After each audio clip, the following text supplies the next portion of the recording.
আসসালামু আলাইকুম viewers everybody, Eid মোবারক। যে সকল বন্ধুরা ফেসবুক বন্ধুরা আজ ঈদের সালামি পেয়েছো, আজ বাচ্চারা সবাই ছোট বড় সবাই বিভিন্ন অ্যামাউন্টের ঈদ সালামি পেয়েছে। সেই ঈদ সালামিগুলা তোমরা কীভাবে সংরক্ষণ করবা? দেখো, এই ধরনের মাটির ব্যাংক তোমাদের যার যার ঘরে আছে তারা নিরাপদে এই মাটির ব্যাংকে সংরক্ষণ করে রাখতে পারবে।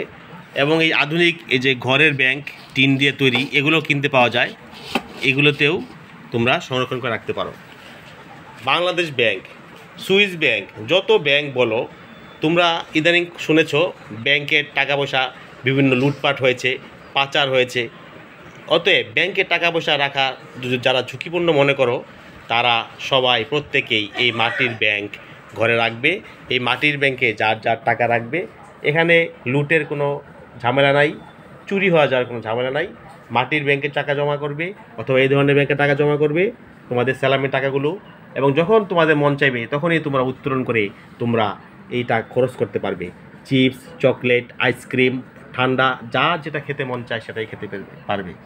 এখন দেখো, এক সময় আমি এই মাটির ব্যাংকটি কিনেছিলাম এবং এখানে কিছু টাকা জমিয়েছিলাম, এবং টাকাটাগুলো বের করার সময় আমি মাটির ব্যাংকটি না ভেঙে আমি একটি কৌশল অবলম্বন করেছি। তোমরা দেখো, এখানে এখানে এতটুকু মাত্র ছিদ্র ছিল, এখান দিয়ে টাকা ফেলা হতো, টাকা বা পয়সা কয়েন।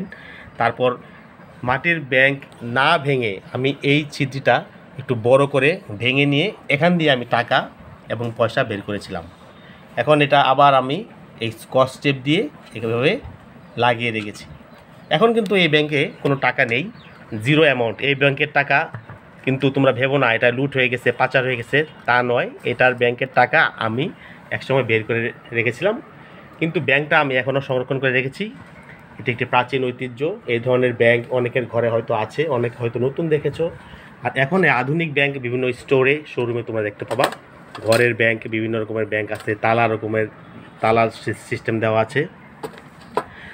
অতএব ভিউয়ার্স, তোমাদেরকে আজকে যে সুন্দর বুদ্ধি দিলাম, যারা কিডস আছো বা যারা বড় আছেন, আপনারা সবাই আপনাদের সালামের টাকা এইভাবে ব্যাংকে রাখবেন। দেখুন কিভাবে ব্যাংকে টাকা রাখা হচ্ছে।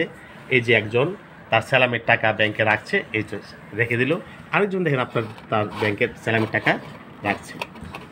এইভাবে আপনারা টাকা সংরক্ষণ করতে পারবেন, এবং এই সংরক্ষিত টাকা যে কোনো সময় আপনারা বের করে আবার আপনারা এটা খরচ করতে পারবেন।